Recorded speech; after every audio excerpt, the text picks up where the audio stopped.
ஹீரோயினை எல்லா ஆத்மாக்களும் சேர்ந்து ஒரு ரூமுக்குள்ளே அடைச்சிட்டு போயிடுது. அதுக்கப்புறம் அங்கேருந்து அவங்கள காப்பாற்றி ஹாஸ்பிட்டலில் சேர்த்துருக்காங்க. அங்கேயுமே அவங்க ரொம்ப வியர்டாக பிஹேவ் பண்ணுறாங்க. ஸோ மயக்க மருந்து கொடுத்து அவங்கள தூங்க வைக்கிறாங்க. அந்த எல்லா பிரச்சனைக்கும் ஹீரோயின் தான் காரணம்னு ப்ரெஸ்ஸில் சொல்ல போகிறதா டீன் சொல்கிறாரு. அதுக்கு ஹீரோ இல்லை, அந்த பழைய லைப்ரரி தான் காரணம் அப்படின்னு சொல்லும்போது நீங்கள் என்னைக்கு வெக்கேட் பண்ணுறீங்க அப்படின்னு கேட்குறாரு. ஹீரோ ரூமுக்கு வந்து அன்னைக்கு ரெக்கார்ட் பண்ண வாய்ஸ் கிளிப் அண்ட் வீடியோ எல்லாமே போட்டு பார்க்குறாரு. அவருக்கு எதுவுமே புரியலை. ஏன் அவங்க கூட என்னால் கனெக்ட் பண்ண முடியலை அப்படின்னு ரொம்பவே டென்ஷனாக எல்லாத்தையும் தூக்கி போட்டு உடைக்கிறாரு.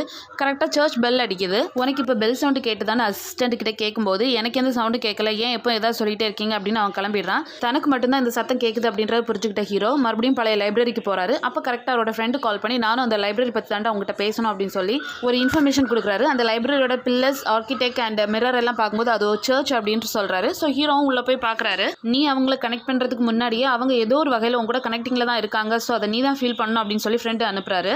அங்கே இருக்கிற பழைய பியானோட மேலே கை வைக்கும்போது ஒரு சின்ன மியூசிக் கேட்குற மாதிரி இருக்கு. கையை எடுத்துட்டு மறுபடியும் பியானோவில் கை வைக்கும்போது ஹீரோக்கு அந்த சவுண்ட் கிளியராக கேட்குது. அந்த ஃப்ளோரில் இருக்க குட்டி குட்டி மண்ணெல்லாம் சேர்ந்து ஒரு ஃப்ரீக்வன்சி அனலைசிங் இதை வந்து காமிக்குது. ஸோ அதுக்கு அந்த ஃப்ரீக்வன்சி நம்பர் என்ன அப்படின்னு கண்டுபிடிக்கிறதுக்காக ரூமில் ஒரு சின்ன டெஸ்ட் பண்ணுறாரு. ஃபைனலாக அது 444 அப்படின்றத கண்டுபிடிச்சிடுறாரு. என்ன ஃப்ரீக்வன்சி அப்படின்னு நெட்டில் சர்ச் பண்ணும்போது காடோட ஃப்ரீக்வன்சி அப்படின்னு வருது. இந்த இன்ஃபர்மேஷனை ஃப்ரெண்டுக்கிட்டையும் ஷேர் பண்ணுறாரு. அப்போ ஃப்ரெண்ட் என்ன சொல்கிறாருன்னா, நீ அந்த மியூசிக்கை நோட்ஸ் எடு, அப்போ தான் இதுக்கு வந்து ஒரு முடிவு கிடைக்கும். இது ஒன்றால் மட்டும்தான் பண்ண முடியும், பழசே நினச்சிட்டு இருக்காது அப்படின்னு சொல்லிட்டு ஃபோனை வச்சிடுறாரு. ஹீரோட லைஃப்பில் மியூசிக் ரிலேட்டடாக ஒரு ஃப்ளாஷ்பேக் இருக்குது. அது என்னன்னு இப்போ காமிக்கல. வேறு ஆப்ஷன் இல்லாதனால ஹீரோவே அந்த மியூசிக்கை நோட்ஸ் எழுதிடுறாரு. ஒரு சர்ச்சில் கொண்டு போய் இதை பற்றி விசாரிக்கலாம் அப்படின்னு போகும்போது இது நாங்கள் சர்ச்சில் பாடுற பாட்டோட நோட்ஸ் இல்லை அப்படின்னு சொல்கிறாங்க.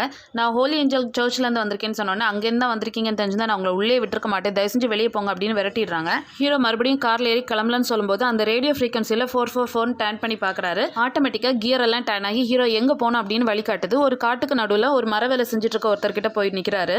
அவர்கிட்ட இந்த மியூசிக் நோட்ஸை காட்டி விசாரிக்கும் போது அவர் ஒரு ஃப்ளாஷ்பேக் சொல்கிறாரு. காலேஜ் சேர்மனோட ஒய்ஃப் தான் டயானா. டெய்லி அந்த சர்ச்சில் ப்ரேயர் நடக்கும். ஒரு நாள் ப்ரேயருக்காக போகும்போது ஒரு ஸ்பெஷல் சைல்டு அங்கே யாரோ விட்டுட்டு போயிருக்காங்க.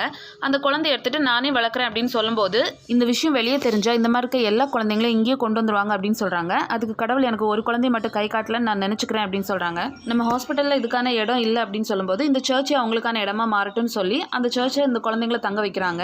இதனால டாக்டர் டயானா மதர் டயானா ஆயிட்டாங்க. வெறும் சப்தத்தால் மட்டுமே பேசுகிற இந்த குழந்தைங்களுக்கு இசை ஒரு ட்ரீட்மெண்ட்டாக இருக்கணும் தான் அவங்க இந்த இசையை கம்போஸ் பண்ணாங்க. திடீர்னு ஊரெல்லாம் ஒரு நோய் பரவச்சு அதில் அந்த குழந்தைங்களுக்கும் அது ஸ்ப்ரெட் ஆகி எல்லா குழந்தைங்களுமே இறந்துட்டாங்க. அவங்களுக்காக மியூசிக் இன்ஸ்ட்ருமெண்ட் செஞ்ச இந்த கையால் தான் சவப்பட்டியும் செஞ்சேன் அப்படின்னு சொல்கிறாரு. எத்தனை சவப்பட்டி செஞ்சீங்கன்னு கேட்கும்போது 42ன்னு சொல்கிறாங்க.